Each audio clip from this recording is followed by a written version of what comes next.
할렐루야. 이 남부민 중앙교회는 제가 세 번째 이단에 서게 됩니다.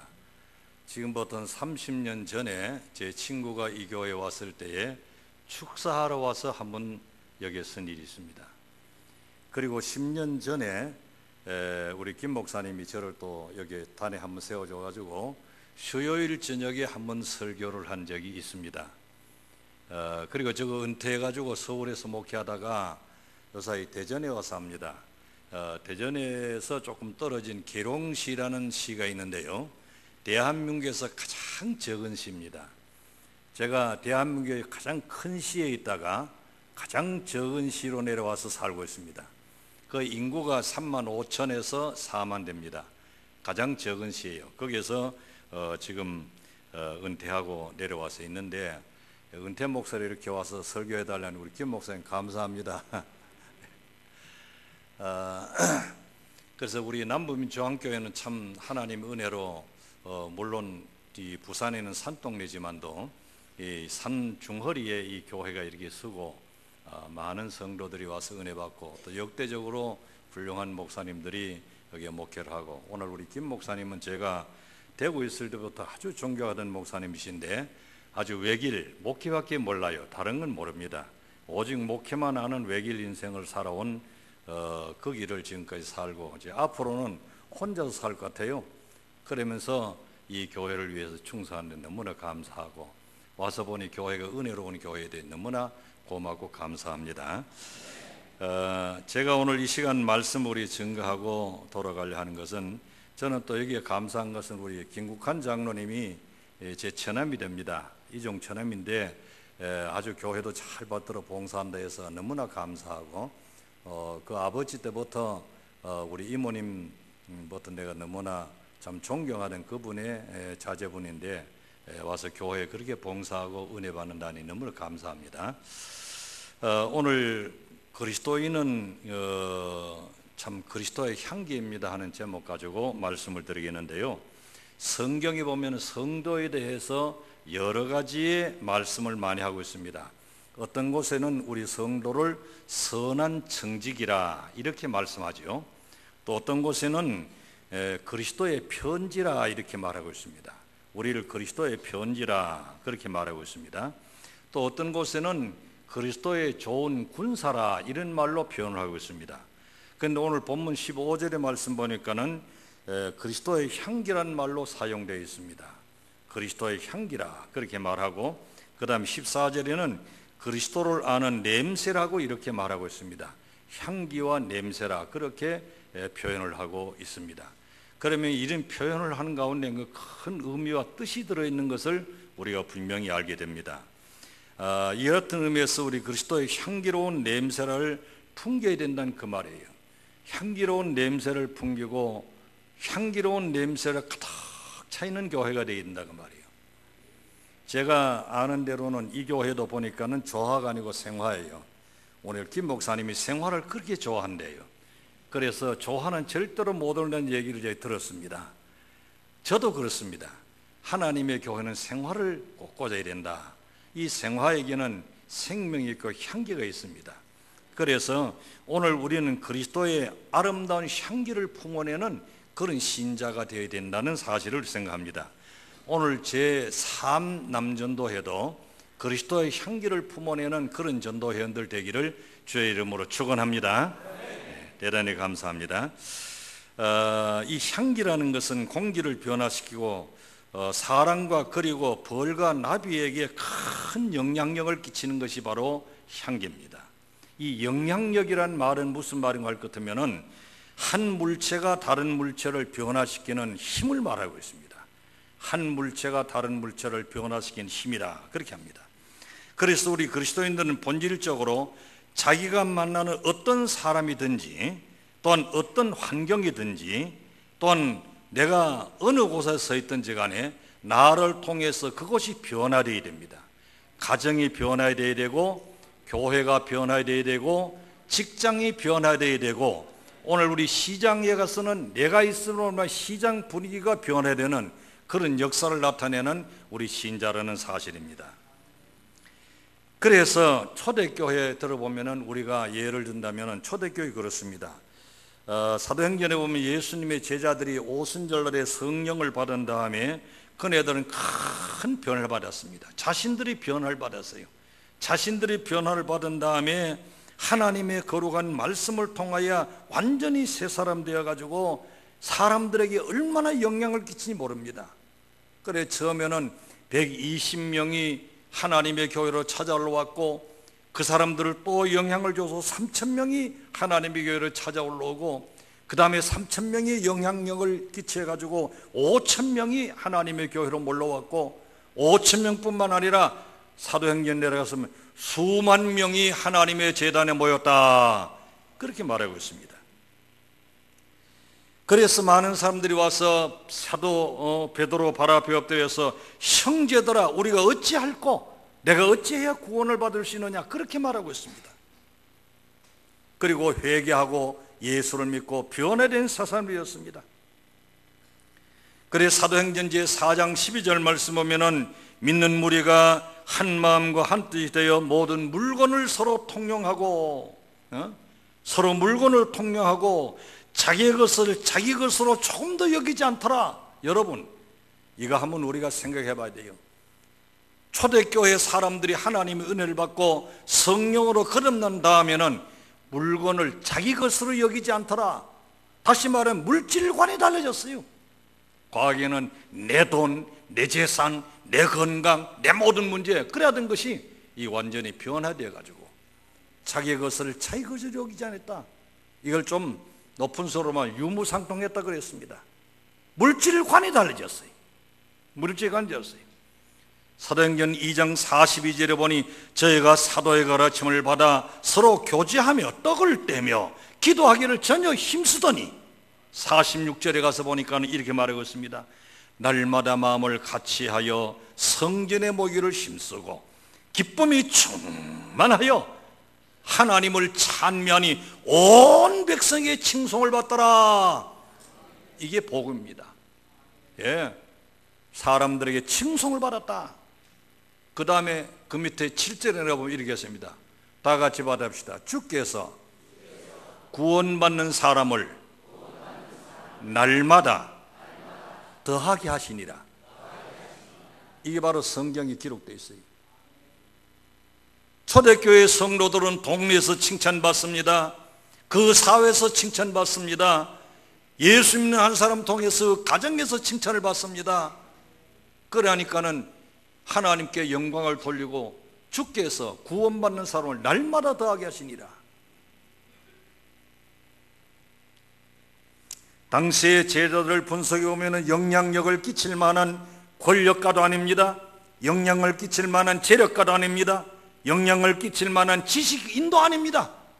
박사도 없습니다. 철학자도 없습니다. 재벌가도 없습니다. 권력을 가진 사람도 없습니다. 한편으로 생각하면 디베라 바닷가에서 고기를 잡는 어부들이었어요. 그때 당시에도 그 어부들은 좀 하류에 속하는 사람들이었습니다. 그런 사람들이었어요. 그렇지만도 그 사람들이 심지어는 세리, 손가락질 받는 세리였습니다. 그러나 그들은 그 당시에 제사장과 서기관들까지도 그들을 시기할 정도로 아주 큰 변화를 일으킨 사람 중에 한 사람이에요. 이런 영향력을 끼쳤어요. 그 이유가 어디 있습니까? 예수님께서 말씀하시기를 너희는 세상의 소금이요 너희는 세상의 빛이라 그렇게 말합니다. 여러분 소금과 빛이 우리 성도라는 사실입니다. 이 소금은 바로 모든 음식물을 변화시킵니다. 맛을 내게 되는 것입니다. 그리고 썩는 걸 썩지 않게 만들어주는 것입니다. 이것이 바로 신자의 생활이야 그 말이에요. 빛이라는 말입니다. 어둠 속에 빛이 비쳐서 길 잃은 사람들의 길을 가르쳐주고 캄캄한 죄악의 세상에서 진리의 빛이 되어서 이것이 바로 예수님께서 너희는 세상의 소금이요 세상의 빛이라. 그러므로 우리가 세상에 영향을 끼쳐야 됩니다. 향기라는 것은요 공기를 변화시켜 분위기를 거하게 하고 아주 상쾌하여 감동적인 분위기를 만드는 것이 바로 향기입니다. 저도 오늘 아침에는 집에서 일어나가지고 여행을 한 데서 이제 나이 많은 늙은이, 저도 나이가 적게 먹었어요. 75살입니다. 그러니까는 나이 많은 사람 냄새가 나요. 아침에 나서 내가 기차 타고 가다가 옆에 어떤 사람, 뭐 우리 집이 식구 옆에 앉지만 혹시 다른 사람 냄새 날까 해서 향수 탁탁 뿌리고 왔어요. 예. 이거는 바로 향기라는 것은 주위를 아주 상쾌하게 만듭니다. 그리고 감동적인 분위기를 줍니다. 그 다음에 둘째로는 향기라는 것은요, 후각을 통하여 향기를 맡는 사람들은 즐겁고 기쁨이 되는 거예요. 이게 바로 향기입니다. 오늘 우리 신자가 바로 거룩하고 아름답게 만드는 그 향기는 어떤 것입니까? 첫째로는 화목하는 환경과 분위기를 만드는 향기입니다. 예수님께서 이 세상에 오신 목적이 무엇입니까? 당신이 희생함으로 말미암아 하나님과 원수되었던 사람을 화목케 만들었어. 예? 하나님과 우리 인간이 완전히 등을 주고 멀어졌던 사람들을 하나님과 우리 인간을 화목케 만들었어요. 예? 화목케 만들었어요.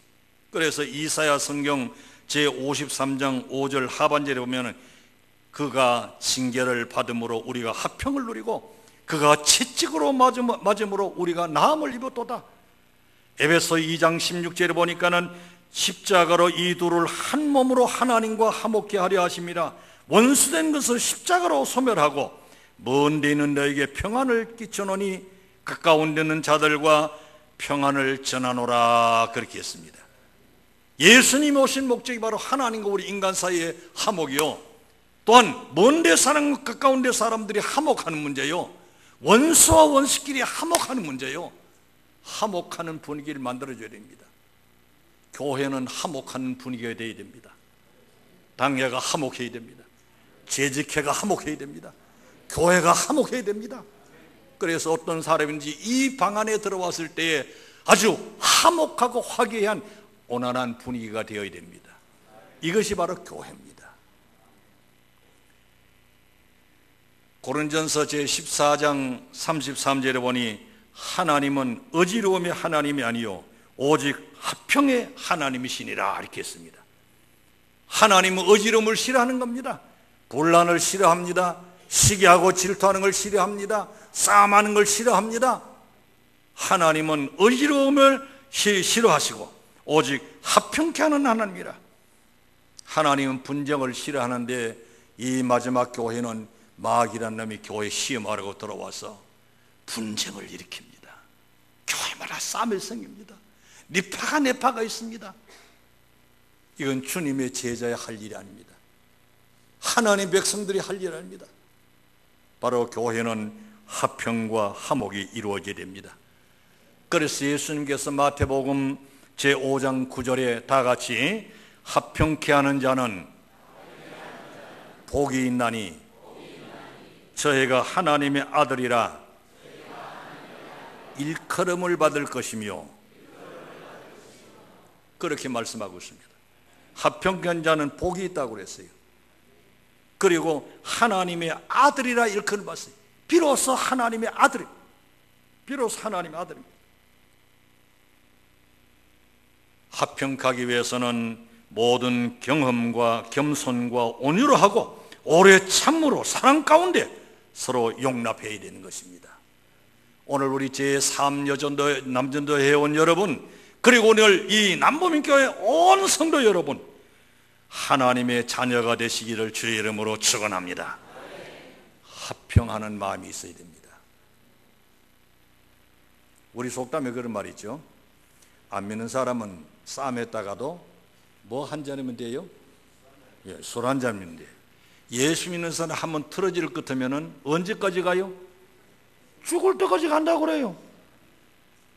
이거에 그리스도의 제자요 하나님의 아들입니까? 하나님의 자녀는 그런 게 아니에요. 화평케 하는 사람이 되어야 됩니다. 한평에 내가 겸손해집니다. 내가 손해를 봐야 됩니다. 내가 손해 안 보고 내가 겸손해지지 아니하고 화평을 부르짖는 사람은 진정한 화평이 아니에요.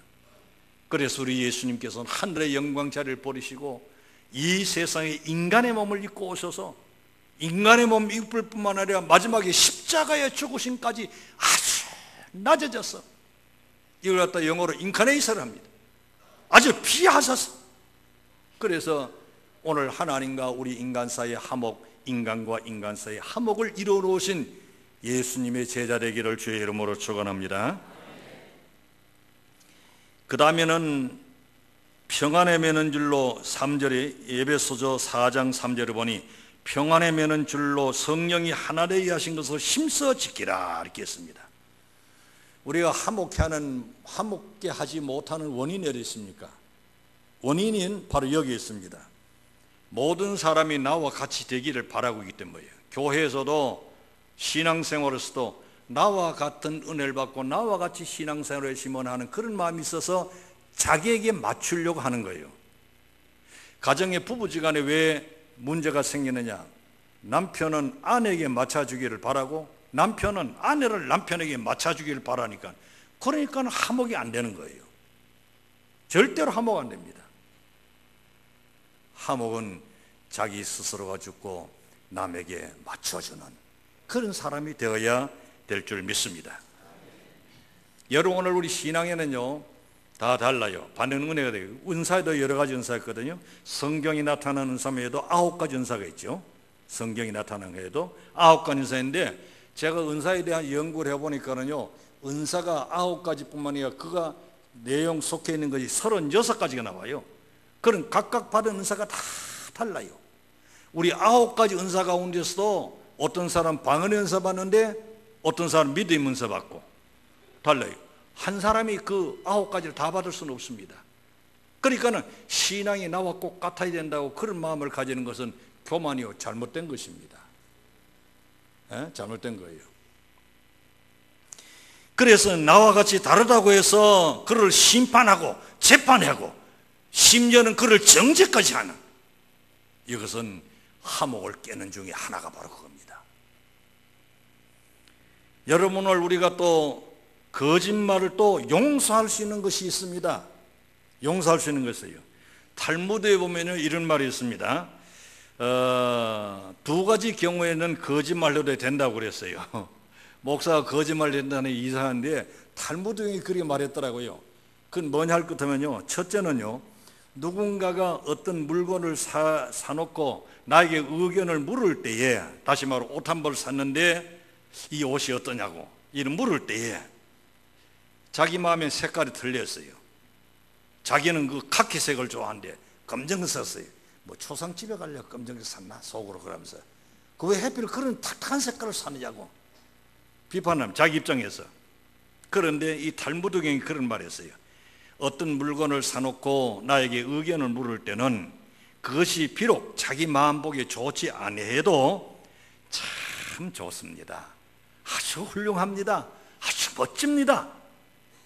거짓말이에요? 거짓말 아니에요? 거짓말이에요. 그 해도 괜찮대요. 또 친구가 결혼을 했어요. 친구가 결혼했는데 어떤 신랑이 자기 부인 어떠냐고 자랑했어요. 야, 키도 그거 조그만하고 행편이 없더라, 야. 에? 그러면 기분 좋아요, 안 좋아요? 안 좋거든요. 홀쭉하든가 뚱뚱하거나 자기 눈에 안경이니까는 결혼한 거 아닙니까? 그렇다면 탈무드경이 이런 말을 써요. 그래서는 야, 참 굉장한 미인이다, 멋지다. 야, 어디서 저런 부인을 얻었냐? 부인한테도 야, 그 신랑 대한민국의 최고 좋은 거다. 거짓말이에요, 거짓말 아니에요? 거짓말이 그래 하라 그 말이에요. 예를 괜찮다는 거예요. 여러분, 오늘 이래서 화목을 이룩하는 거예요. 예? 오늘 그리스도의 향기인 성도는 여러분이 가는 곳에 화평을 이루시는 역사가 이루어지는, 화목이 이루어지는, 오늘 남부의 교회 교인들이 가는 곳에는 어느 곳에 가든지 화목이 이루어지는, 우리 제3남전도회가 있는 곳에는 언제나 화목이 이루어지는 그런 역사가 있기를 주의 이름으로 축원합니다. 그 다음에 그리스도의 향기라는 말은 무엇을 주느냐? 기쁨을 주는 거예요. 향기로운 냄새는 사람을 기쁘고 즐겁게 만드는 것이 바로 향기로운 냄새입니다. 여러분, 복음이라는 것이 무엇입니까? 복음이라는 우리말로 말하면 복된 소식이라 이렇게 하고 있습니다. 이 성경은 복음이란 말은 그리스도이라 합니다. 또 성경을 뉴 테스트먼트, 새로운 소식이라는 말을 했습니다. 예수님께서 이 세상 탄생하실 때 누가복음 제2장 10절에 보니까는요, 이렇게 하고 있습니다. 예수님 탄생에는 목자들에게 천사가 나타났어요.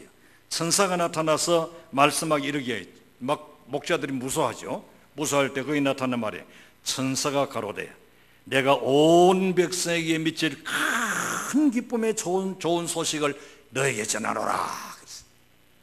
예수님은 온 백성들에게 큰 기쁨을 미칠 사람이라 그렇게 말씀하시고 있습니다. 그러므로 이 복음을 받는 자인 기쁨이 충만해야 됩니다. 기쁨이 충만해야 돼요. 그래서 빌립보 성경 제4장 4절, 여기 이 성경을 제가 찾아 읽고 연구를 하다 보니요, 빌립보가 언제나 그 싸움을 많이 했다고 그래요. 싸움을 많이 했대요. 그런데 거기 보니까는 어떻게 말합니까? 주 안에서 기뻐하라. 내가 다시 말하니 기뻐하라. 그랬습니다. 다 같이 말합시다. 주 안에서 항상 기뻐하라. 그 항상을 빼면 안 돼요.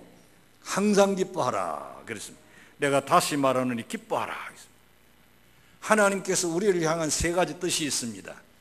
세 가지 뜻이 있는데 그 뜻이 뭐냐면 데살로니가전서 제5장 16절 이하에 보면 나옵니다. 15절 이하에 보면 거기 보면은 항상 기뻐하라. 쉬지 말고 기도하라. 범사에 감사하라.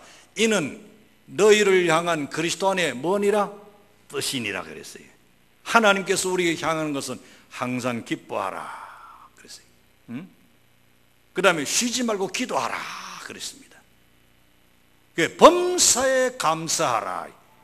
우리를 향한 하나님의 뜻이라고 그랬어요. 여러분, 오늘 우리 신자가요 항상 기쁨이 충만할 줄 믿습니다.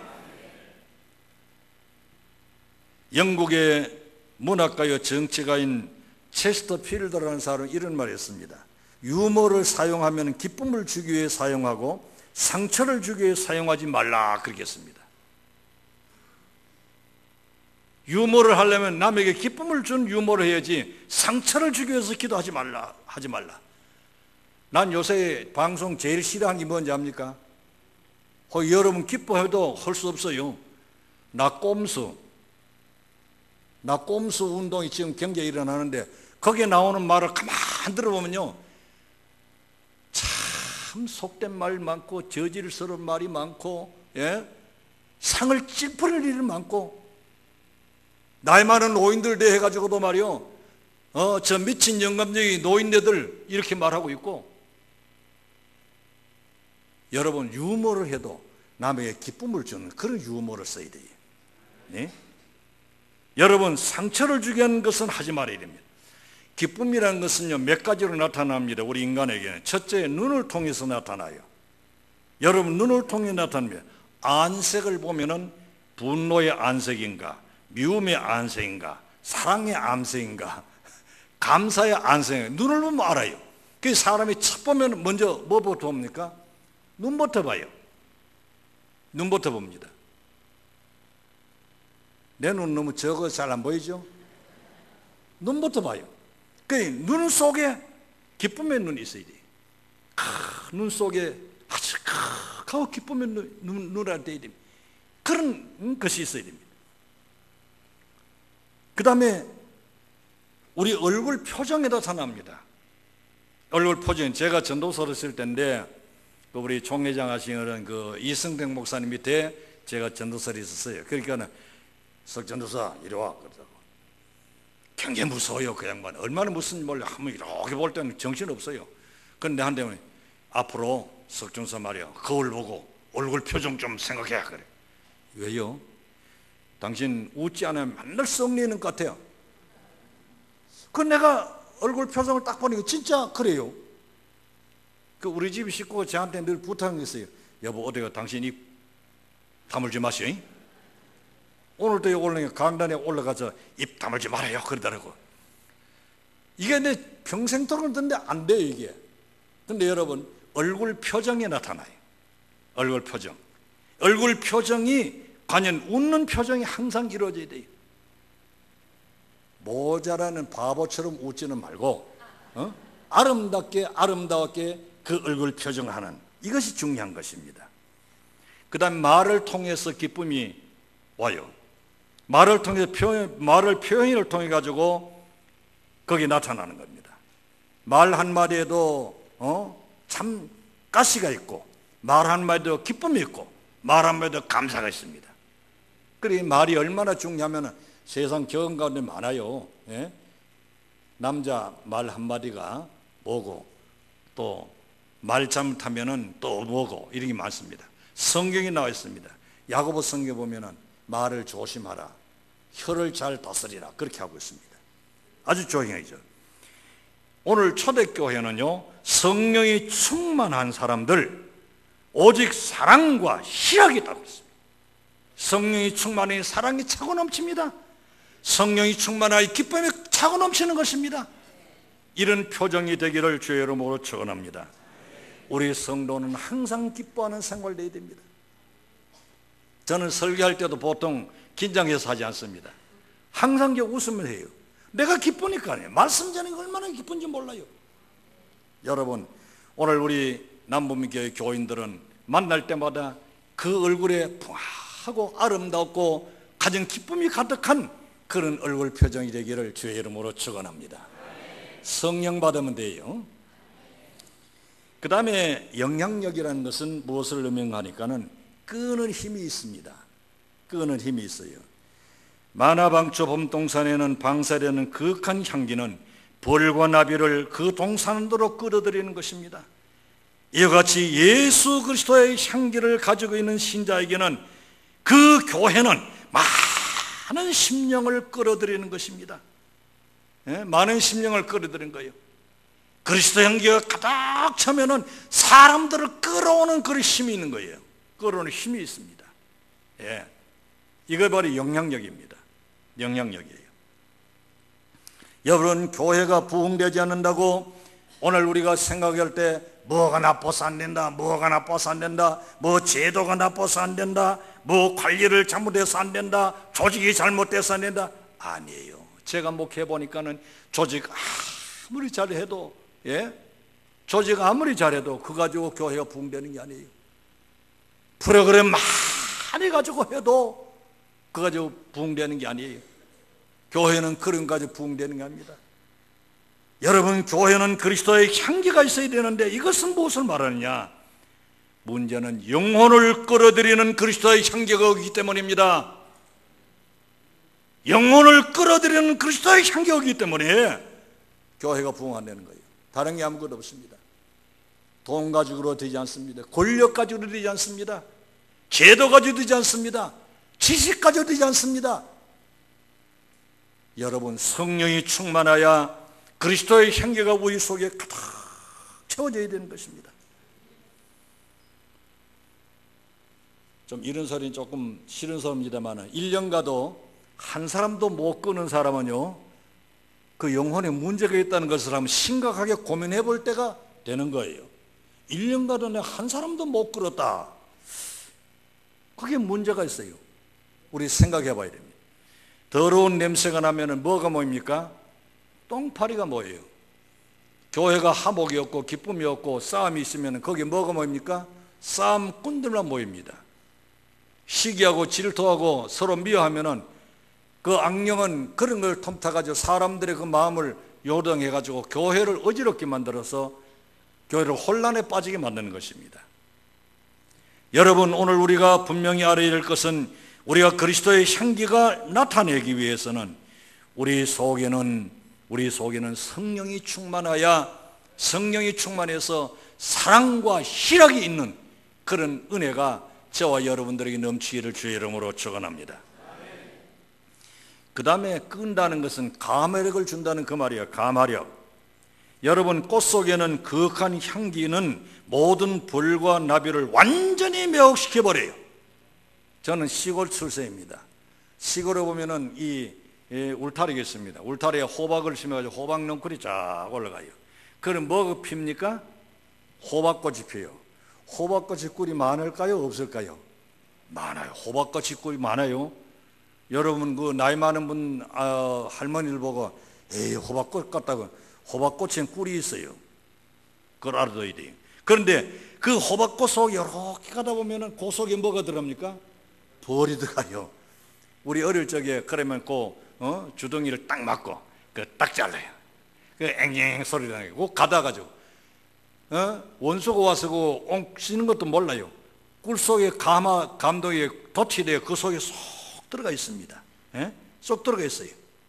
여러분, 그리스도의 향기가 오늘 우리 속에 가득 채워지면은, 그 냄새로 가득 채워지면은 죄로 얼룩지고 더러워진 것들이 아주 다 깨끗해질 뿐 아니라 오늘 우리 속에는 가마력이 충만하게 이루어진 줄 믿으시기를 바랍니다. 그 다음에 영향력이라는 것은 정화력이 있습니다. 정화력. 여러분, 향기는 더러운 냄새를 제거해줘요. 여러분, 저는 이제 노친네가 둘이 사니까는 집에 우리 손자들이 오면은 할아버지 냄새나요 이럴까봐 겁이 나가지고 항상 뭘 칩니다. 근데 요사이 이상하게 나온 게 있어요. 향기 안 쳐도 뭐 이런데 그 뭐든가 그걸 탁탁 뿌리니까는 아주 방안이 향해져요. 우리 집에 식구 살아나왔어요. 그거 내가 한 챙겨보니까는 괜찮아. 그래서 우리 집에 손주들 올 때는 내가 다 칩니다. 이불에 쳐놓고 다 쳐요. 이게 뭡니까? 정화력이 있다고 말이에요. 정화. 이건 뭘 말합니까? 향기는 더러운 냄새를 제거하고 공기를 정화시켜주는 것입니다. 그리스도의 향기는 추하고 더러운 것과 죄로 얼룩진 것을 새롭고 깨끗하게 정화시켜주는 것이 바로 그리스도의 향기입니다. 죄로 걸어가는 사람이 죄를 버리고 돌았습니다. 잘못된 일을 행한 사람이 그 잘못을 버리고 돌았습니다. 더러운 일을 행한 사람이 더러운 일을 행하고 돌았습니다. 이 정화운동이 바로 교회에서 일하는 거예요. 이게 바로 교회운동입니다.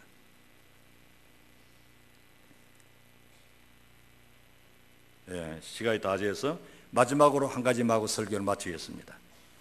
그럼 나는 왜 이런 영향력이 없는가? 이게 중요하죠. 나는 왜 이런 영향력이 없는가? 여기에는 문제가 있습니다. 꽃은 꽃이로되 향기를 발하지 못하기 때문입니다. 꽃은 꽃인데 향기를 발하지 못해요. 여기 이제 뭐 생화가 있습니다만은 꽃은 꽃인데 생화 아니고 인조하는 향기가 없습니다. 인조하는 향기가 없어요. 인조하는 뭘 말합니까? 우리 신자에게 인본주의 신자는 향기가 없습니다. 이 인본주의 신자라니까 좀 뭐 신학적인 수로를 써서 대단히 죄송합니다. 인본주의라는 것은 뭐 신학, 어떤 신신이나 이런 거, 어떤 학설을, 그런 단체를 우리는 말하기 전에 생각하면, 쉽게 말하면 이겁니다. 하나님도 예수님도 성령님도 제 생각대로 믿는 거예요. 제 생각대로 믿는 거예요. 여러분, 오늘 내 생각대로 예수 믿어서는 안 됩니다. 이건 인본주의예요.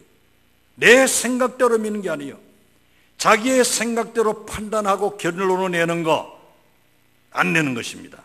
교회 간도 성도 간도 심지어는 신앙까지도 자기 경험과 이론에 정당화시키는 겁니다.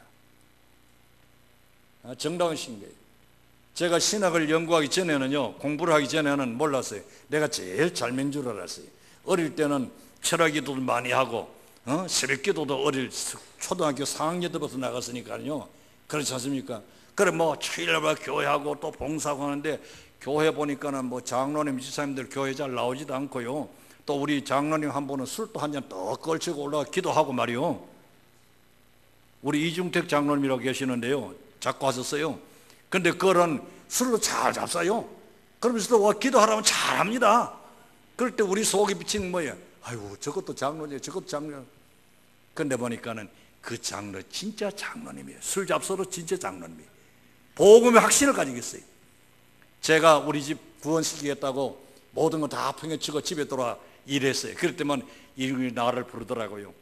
석 선생, 성이 왜 집에 와 있어? 그러더라고요. 우리 아버지 어머니 구원시키려고 합니다. 그 잘못된 생각이야. 자네가 아버지 어머니 구원시키는 거 아니야. 구원시키는 하나님이 하시는 거야. 예? 그 자네는 하나님 부름 받았으니까 공부해서 복음을 전하는 더 큰 길을 나가.